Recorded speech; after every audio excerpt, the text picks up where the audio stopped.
According to the most important works on propaganda, it performs a sociological function to mobilize public support for human undertakings. At its core, it is the application of power, influence, and control through communication. In broad terms, propaganda is applied intentionally and systematically. It serves an institutional purpose to produce an action or inaction by a mass audience. So join me in this episode of Propaganda Universe as we examine the meaning of the term propaganda.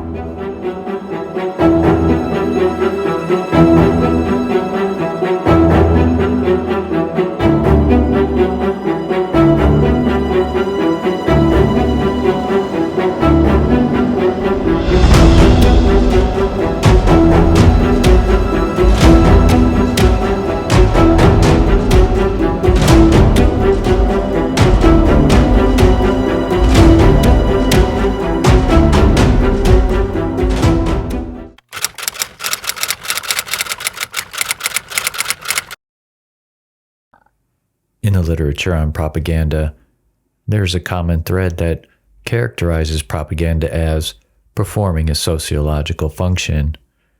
Leonard Dew believed that any definition of propaganda needed to include its social function, which sociologists in his time viewed as a means to exert control through the manipulation of public opinion for the benefit of certain individuals or groups. Along these lines, Edward Bernays described propaganda as the mechanism which controls the public mind. He saw the necessity of propaganda in almost all aspects of social life to achieve anything of social significance. With a skeptical view of the public's capacity to ascertain its own interests, he claimed that the mass of people needed an intelligent minority, which he referred to as the invisible government, that aims to regiment the public mind in order to achieve productive ends. A prominent sociologist from the Chicago School, Harold Lasswell, also saw propaganda from a sociological perspective. His view reflected the influence of sociology's foundational theory of symbolic interactionism, which holds that the symbols we use to convey meanings define us and the realities we experience. Lasswell prominently featured symbols and their manipulation in his propaganda studies. His initial formulation of propaganda in 1927 defined it as the control of opinion by significant symbols, and in another version as the management of collective attitudes by the manipulation of significant symbols. Lasswell asserted that social disorder brought on by rapid technological advances is the reason for the pervasiveness of propaganda, which serves the purpose of managing this disorder. Similar to Lasswell, Ellul argued that propaganda is a manifestation of the technological society where its main purpose, aside from being used as a political weapon, is to integrate man into a technologically oriented existence and has become an inescapable necessity for everyone. In this regard, he viewed propaganda as Bernays did because it plays a central role in society to the extent that human progress, whether economic, social, or political, cannot be undertaken without its use. Consistent with Lasswell and Ellul, Combs and Nemo recognize the role propaganda has played in creating the modern society. They argued that propaganda is a form of communication used to either maintain or change socially constructed structures of power. From this perspective, they viewed propaganda as having played a central role in creating modern society rather than the other way around. Moreover, It is their claim that propaganda has so saturated social life that its presence is no longer discernible and referred to it as influence talk. Another aspect of propaganda that is prominently featured in the literature is the notion of intentionality. When propaganda is used, it is something that is done by design rather than something that arises from the natural course of social interaction. This is to say that a deliberate decision was made by an organized group that its use was necessary to further its aims. To Qualter, the importance of intentionality was central to the idea of propaganda. For him, it was a distinguishing characteristic that determined what propaganda was. Moreover, if researchers could not track suspected propaganda back to a propagandist, it could not be categorized as propaganda. Qualter's definition stresses the idea of intentionality as it reads, "The deliberate attempt by some individual or group to form, control, or alter the attitudes of other groups by the use of the instruments of communication, with the intention that, in any given situation, the reaction of those so influenced will be that desired by the propagandist."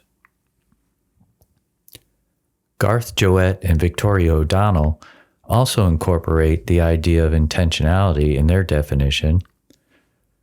The deliberate, systematic attempt to shape perceptions, manipulate cognitions, and direct behavior to achieve a response that furthers the desired intent of the propagandist. Their justification for using the term deliberate is based on the assertion that propaganda is something that requires careful forethought to plan an effective strategy. Inherent to Dub's definition of propaganda is the notion of intentionality and purpose through his use of the terms systematic and control. As it reads, "A systematic attempt by an interested individual to control the attitudes of groups of individuals through the use of suggestion and consequently to control their actions." There are, however, alternative points of view regarding whether all propaganda is intentional. Some scholars believe, under certain circumstances, propaganda can be unintentional. Dube observed that not all propaganda can be categorized as being a deliberate effort, as he asserted that propaganda can be unintentional in instances where there is not a conscious goal.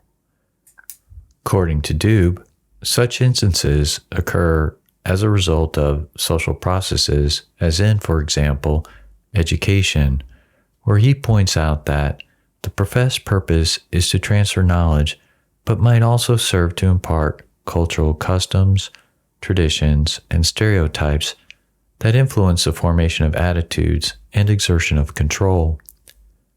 The distinguishing variable that would make education propagandistic is whether, in the transfer of knowledge, there was a predominant emphasis on affecting attitudes or imposing control. Ellul also touches on the notion that not all propaganda is deliberate. However, he refers to it as sociological propaganda. Sociological propaganda is something that is expressed in areas such as art, education, and entertainment, for example. Embedded in the products of these media forms are cultural assumptions that are communicated to audiences and influence behavior in much the same way as intentional propaganda does, albeit unconsciously. Combs and Nemo argue that the distinctions between intentional and unintentional propaganda have blurred because modern propaganda techniques saturate the social and cultural environment with propagandistic themes and messages to the degree that they are a natural part of the communication environment. Being a part of this natural communication environment, propaganda becomes indistinguishable from any other form of communication and is unwittingly circulated by individuals who act as its active receivers, transmitters, and conduits. Notwithstanding arguments for unintentional propaganda, the counter is that there's ultimately no such thing as unintentional propaganda. Edgar Henderson, a contemporary of Doob, addresses Doob's notion of unintentional propaganda by arguing that when people unwittingly become tools for propaganda, they make the task of the propagandist easier. Henderson goes on to say, if one is able to trace unintentional propaganda back to the original source, they will discover that it was intentionally and deliberately produced and disseminated. How propaganda is disseminated, either through a witting or unwitting source, does not remove the fact of its intentionality. As he stated, there are unwitting instruments of propaganda, but there is no unintentional propagandist. Although Ellul had raised the possibility of unintentional propaganda as being sociological propaganda, he further stated that if one performs a deeper level of analysis, it will be found that what circulates as sociological propaganda originated from a propagandist. Propaganda both responds to the needs of an institution and is produced and disseminated by an institution. The point is made clear in the literature that propaganda, in its sociological role, is initiated by and supports the sustainment of institutions. Similar to Ellul's notion that propaganda is a necessity for the technological society, Combs and Nemo asserted that modernity requires propaganda to manage human adaptation to rapid technological change in order to maintain its institutions. In their description of propaganda, Baines and O'Shaughnessy first note that propaganda is directed by and supports an institution, and second, that it serves the interests of its sponsors. Sproul observed that propaganda represents the work of large organizations or groups to win over the public for special interests. To achieve results, propaganda must be applied in a sustained, methodical, and systematic manner. Contrary to the direct effects or hypodermic needle caricatures often used to portray propaganda, to be effective, propaganda must be conducted continuously over a period of time. Bernays believed that for propaganda to regiment the public mind, it needs to be a consistent, continuous, and enduring effort. Similarly, Qualter asserted that to be effective, propaganda must be seen, remembered, understood, and acted upon. Ellul wrote that propaganda must be continuous and long-lasting, and described the process as being based on a slow, constant impregnation. His idea was that a constant flow of repetitious and immersive messaging over time will eventually overwhelm a target's capacity to resist. A steady and continuous stream of propaganda also serves to normalize its presence in the information environment, making it inconspicuous and less susceptible to cognitive defenses. Systematic implies that there is a methodical and organized effort involved in achieving a specific end, which Doob identifies as being control. Deliberate and systematic are also terms used by Jowett and O'Donnell in their definition. With respect to using the term systematic, Jowett and O'Donnell explain that propaganda is something that is conducted methodically and with organized regularity. To be capable of sustaining a continuous, systematic, and enduring effort, there must be a dedicated propaganda organization with the necessary capacity to accomplish this. The production and dissemination of propaganda requires that organizations possess personnel with specialized skills, defined management functions, standardized processes, physical resources, and especially funding. Depending on the scale of the propaganda project, operating budgets can be exceedingly high as, for example, in 2010, the Pentagon's budget request for information operations and strategic communications for Iraq and Afghanistan totaled $626 million. Retaining the services of a modern public relations firm such as Burson, Cohn and Wolf or Edelman are likewise expensive propositions. With respect to organization, Jowett and O'Donnell state that it is particularly important that propaganda be centrally controlled and managed by a hierarchical structure. They point out that this is necessary for message discipline and a common understanding of the ends, ways, and means to achieve the purpose of the propaganda effort. In fact, one of Joseph Goebbels' principles of propaganda held that it must be planned and executed by only one authority, arguing that propaganda must always adhere to policy and respond to centrally issued directives. The Soviets also conducted propaganda with this in mind, as it was through the Central Committee of the Communist Party that all Soviet propaganda was initiated and coordinated. Ellul offers a unique point of view regarding the institutional nature of propaganda. To Ellul, propaganda represents a type of technique that is a product of the modern technological society.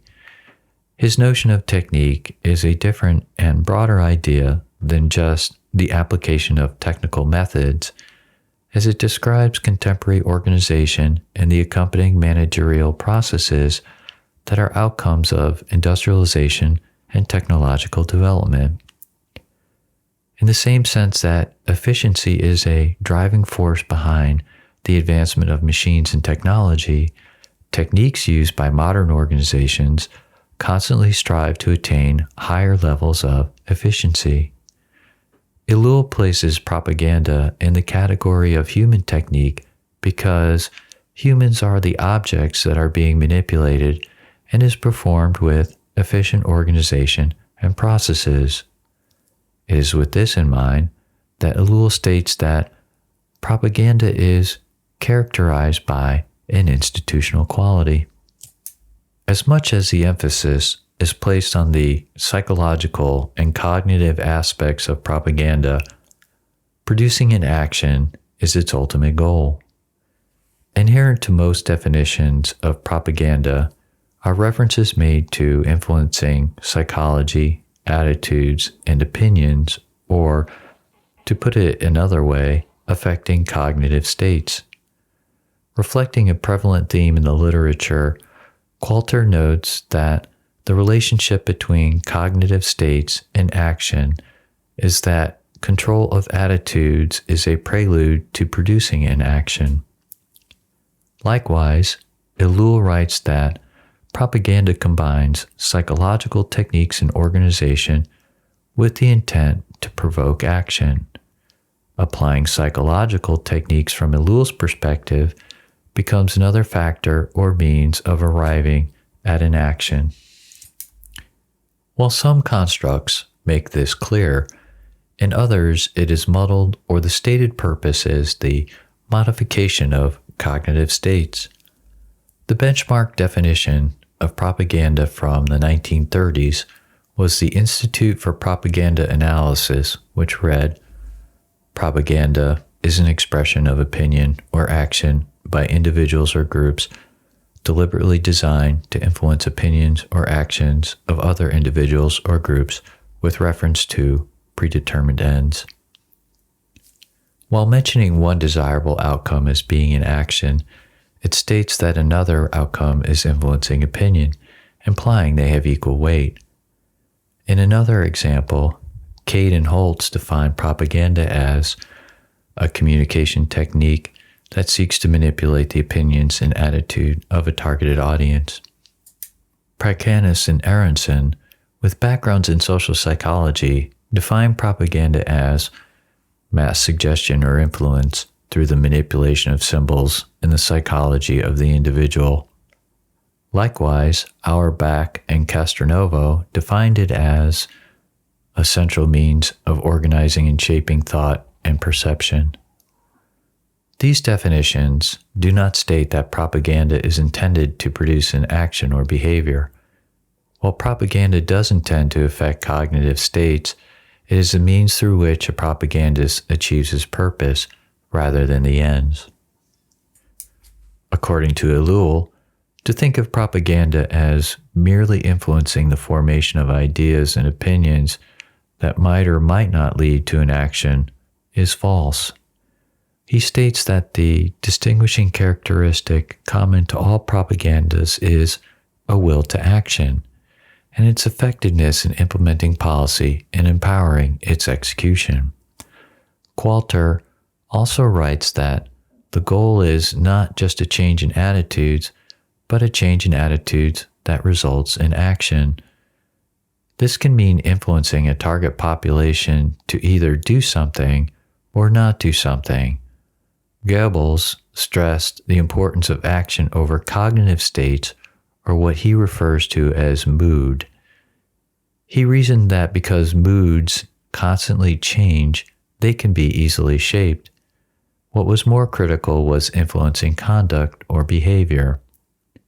For example, the behavior that Goebbels and the National Socialist government desired towards the end of the war was to prevent the population from capitulating or to produce an inaction. To incite revolution, Lenin also saw the necessity of moving beyond spreading Marxist ideology to a propaganda of agitation as a means to provoke revolutionary action. In What is to be Done, he makes the distinction that one type of propaganda performs the function of a shaping activity, and the other is a call to action for the masses to undertake definite, concrete actions in the promotion of the direct revolutionary intervention of the proletariat in social life. In another context, private sector businesses may want to promote a more favorable regulatory environment by influencing public opinion towards an inaction whereby the public refrains from pressuring elected officials to impose constraints. In the case of political propaganda, while political organizations desire to enhance the image of political candidates and diminish that of their opponents, in the end, the intent is to influence voter behavior at the ballot box. With regards to whether the target of propaganda is the individual or a mass audience, there is some discussion of individual propaganda, but the dominant theme in the literature is that propaganda is aimed at a mass audience. Henderson, for example, fully recognized the mass audience as a focal point, but also raised the possibility that propaganda could also be directed at smaller audiences, stating he could see no reason to limit it to mass populations. The Institute for Propaganda Analysis's definition also mentions the targets of propaganda as being individuals and groups. To be sure, there is such a thing as interpersonal influence, such as that described by Robert Cialdini and his 6 principles of persuasion, and to a certain extent by Pracanis and Aronson. When interpersonal influence is exerted, and depending on the reason behind the influence attempt, individuals can serve to convey propaganda either wittingly or unwittingly. In this case, it is likely that the technique, message, or both originated from a propagandist, such as what commonly happens in social media when people like, share, and post content. That the modern incarnation of propaganda is concerned with a mass audience is attributed to its relationship with the rise of mass communication and the mass society. Jowett and O'Donnell took note that new forms of communication and connectivity led to the emergence of mass audiences. They observed that the ability to quickly disseminate information to disparate populations led to greater social cohesion, which provided the opportunity for propaganda to work at a mass level. In a similar way, Combs and Nemo credit the development of various communication technologies such as telegraphy, telephones, wireless, movies, and broadcasting as providing new potential for exerting power, as control over the means of communication is essential for creating asymmetrical power relations. In addition to the development of communication technology, Qualter also adds that industrialization and the rapid growth of urban populations, which led to universal suffrage, are factors that contributed to the emergence of modern propaganda. Regarding universal suffrage, he observed that it became increasingly important to favorably influence public opinion and for political leaders to solicit the popular approval of the governed, stating that propaganda offered an effective way to accomplish this. To fulfill its sociological role in a mass society as previously described, propaganda must seek to influence an audience of some magnitude. This does not mean that the role of the individual is of no importance to the propagandist. To the contrary, the propagandist is concerned about individuals, but only if they relate to a larger whole. While propaganda is aimed at the masses, it also addresses the individual. Bernays made the analogy that an individual is like a cell in a social organism that is organized into a social unit and should be seen as part of the anatomy of society that contains interrelationships of groups and their associations. Qualter makes the point that while propaganda's audience consists of large differentiated groups, those groups need to possess an identity that give it unity and in which the individuals who compose that group accept and are affected by appeals made to the common interest. Accordingly, he stressed that propaganda fails if it does not affect the individuals in that group. Similar to Bernays and Qualter, Ellul asserts that the individual is of no concern to the propagandist per se, rather they are concerned with what the individual has in common with others that form the group and how that group can be useful in influencing the individual. At the same time as appearing to be directed at individuals, propagandists rely on the added benefit of group dynamics, where the collective group of individuals exert social pressure on individuals in a reinforcing cycle. Based on the commonalities group members share, individuals become averages of group traits that are exploited by propaganda designed to be perceived as personal. The notion of individuals as averages is noticeable in the contemporary marketing practice of developing customer personas. A customer persona is a fictional representation of a prospective consumer who possesses common traits that might be interested in the product or service being offered. The idea is to create marketing strategies and content that would appeal to the persona that represents the target market. By developing more personalized messages, the intent is to create a deeper connection with individuals, which leads to purchasing behavior that increase sales and profits at scale. Well, I hope you've enjoyed today's episode, and that you'll join me in the next episode where we will be discussing the relationship between power, communication, and propaganda. Until then, thank you so much for joining me in the propaganda universe.